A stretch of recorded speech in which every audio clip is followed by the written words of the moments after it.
There is something very exhausting about constantly trying to be chosen. Chosen by a man, chosen by a friend, chosen by opportunities, chosen by people who are unsure about you. And the sad part is, or will I say the crazy part is, most women don't even realize they are living in audition mode. They are performing, softening themselves, shrinking themselves, overthinking themselves, just to be liked, just to be chosen, just to be selected, just to feel among. They do things out of their will just because I want to be part of this. I just want this person to choose me. I just want this person to validate me. But what if the real glow up begins the moment you stop trying to be chosen and start choosing yourself? So, hey, lovelies, welcome back to Her Awakening. If this is your first time seeing my face, hey, beautiful, I'm Eukaria, and this is a safe space for the women who are healing, becoming a better version of themselves, and choosing to elevate their life softly and intentionally. And if you're serious about your growth, make sure you subscribe and stay subscribed because, girl, this phase is intentional. And to my returning subscribers, thank you so much for always tuning in. You guys have my heart, you guys are the real MVPs, and you can as well turn on the post notification so whenever I upload you will get notified. So with that being said, let's just get right into the video because I have a lot to unpack. I realized something. The more I tried to prove myself to people, the more disconnected I became from myself. And honestly, that brings me to the first point. You were conditioned to seek validation. From a young age, many women are subtly taught be likable, be agreeable, don't do too much, don't act too much, don't um do things out of the ordinary, always do things to please people. Make sure people feel comfortable around you. What about you? What about you? With things like this, so we grow up believing that being chosen means being worthy. Oh, if he chooses me, that means I'm enough. If he invites me, that means I matters. Like silly things like that just programs our mind to make us feel like we need people to be ourselves. We need people to be whole. We need people to feel complete. But what was never supposed to be something you wait for, waiting for people to give you, right? It's something you embodied. It's something you have in you. You're worthy. For the fact that you're human, you're worthy to be more. You're worthy to call yourself and tell yourself that I am enough. And when you don't realize this, you begin to chase for petty, silly things. And that takes me to the second point. I want you to know that trying to be chosen makes you abandon yourself. Yes. The moment you want validation, you're seeking validation from external people, you abandon yourself, you neglect yourself because you feel like I need these people to say this to me for me to feel good about myself. When you are in that pick me energy, no shade, no shade. You ignore red flags, you laugh at jokes that matters just because you don't want to look like a bad person. You overgive, you text first every time. You do things out of the ordinary just because you want to see them feel good about themselves. And also staying available when it's exhausting. You're tired, but you're present. You're there because you want them to feel like, yeah, she's a good person. Pick me. And sometimes you start asking yourself, do I even like this? To things like, do they even like me? Really? Make it make sense. You're worried if they like you, not if you like what you're doing for them. Honestly, that shift is dangerous because slowly you disappear without even you realizing it. Thirdly, I want you to know that choosing yourself is not arrogance, is alignment. Let me say it again. Choosing yourself is not arrogance, is alignment. Yes. Sometimes women think choosing themselves means being cold, being selfish, and acting superior. No. Choosing yourself means you don't beg for clarity. You don't compete for attention because there's no need, there's no point. Why? You also don't chase inconsistent energy. When something is not consistent, you're out the door. You don't force connection as well. You observe, you decide, you walk away if necessary. You don't do too much. You don't try to over explain just because you want them in your life, especially when they're not being consistent. That is power, soft power, quiet confidence power. Fourthly, the energy shift changes everything.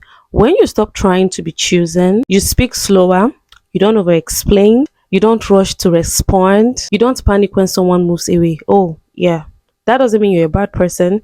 It just means right now you prioritize yourself more because you know and you have come to understand that rejection is redirection.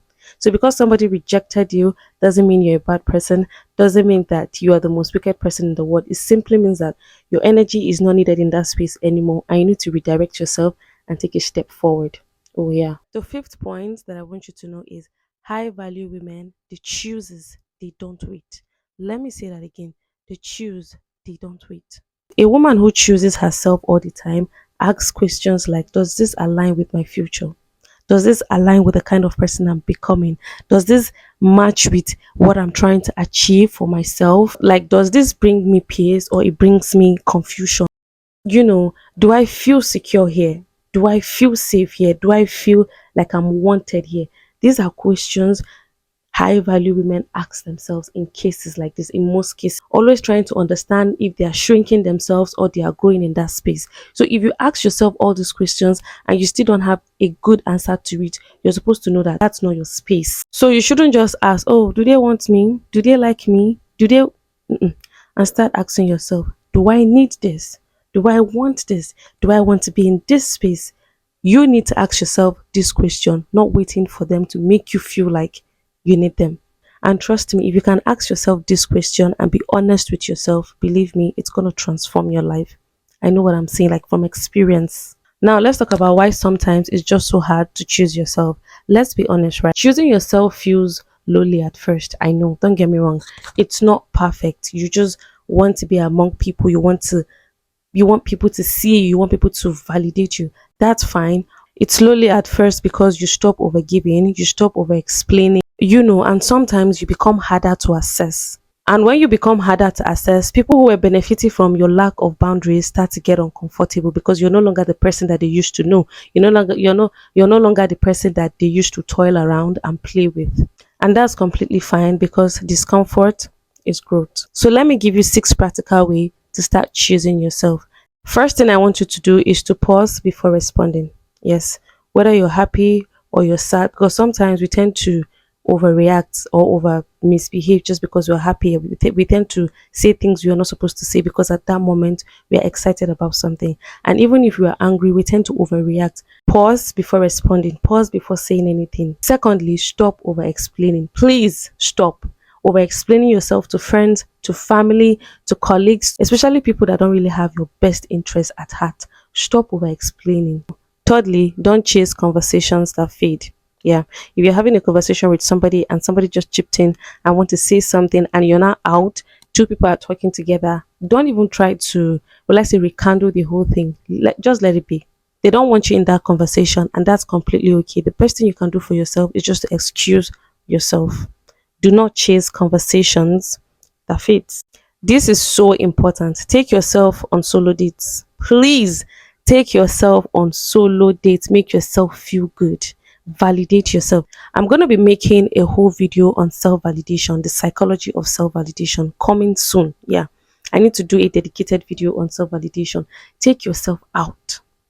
Take yourself out, make yourself feel good, take yourself on solo, do things by yourself, read books, go on vacation if you have the money to do that, buy new things, not necessarily buy new things to make you feel happy, but buy things that feeds your soul, like journaling, buying new books, to elevate your mind, to help you grow, to help you see things from different perspective. Do these things solo. Take yourself to a nice restaurant and just eat, or take a mocktail or cocktail. Just do something by yourself. The next tip, invest in your body, invest in your mind, be disciplined. Yes, investing in your mind, just like I mentioned earlier, buying books, buying materials to help you elevate yourself internally, investing in your body, going to the gym if possible, doing yoga if you need, just doing something to just make you feel good about yourself. And be disciplined. Learn to be disciplined. Be disciplined in your spirituality, in the things you do, in the things that will help you move and push you forward. Learn to say no, or say something like, let me think about it, instead of just saying yes.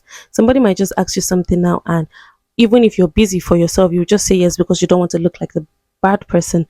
Learn to say no, or learn to tell people, let me think about it. Give me a moment. I'm going to think about it and then I'll get back to you, instead of just saying yes immediately. That's how you start validating and choosing yourself. So you retrain yourself slowly, not loudly, just slowly and intentionally. I want you to know that the real glow up isn't new hair, new body, new wardrobe, new shoes, new bag. Far from it. The real glow up is when you stop negotiating your worth. Let me say that again. The real glow up is when you stop negotiating your worth to these people. So if you have been living in audition mode or autopilot mode, this is your permission to stop. So that's pretty much everything I want to share in this video. If this video resonates with you and you're also on the journey of becoming better, stronger, and being more fulfilled for yourself, consider subscribing and becoming part of this space. Trust me, this space is intentional. When I say that, I mean it, because we are growing here slowly but intentionally. And also do not forget to give this video a thumbs up if you enjoyed the video as well. You can share this to a friend, a loved one, a colleague, somebody that is also on their self-development, self-discovery, self-worth era and journey. Thank you so much if you have done that, and I can't wait to see you in the next episode, or will I say video. But until then, stay soft, stay rooted, and continue your awakening. See you in the next one. Bye.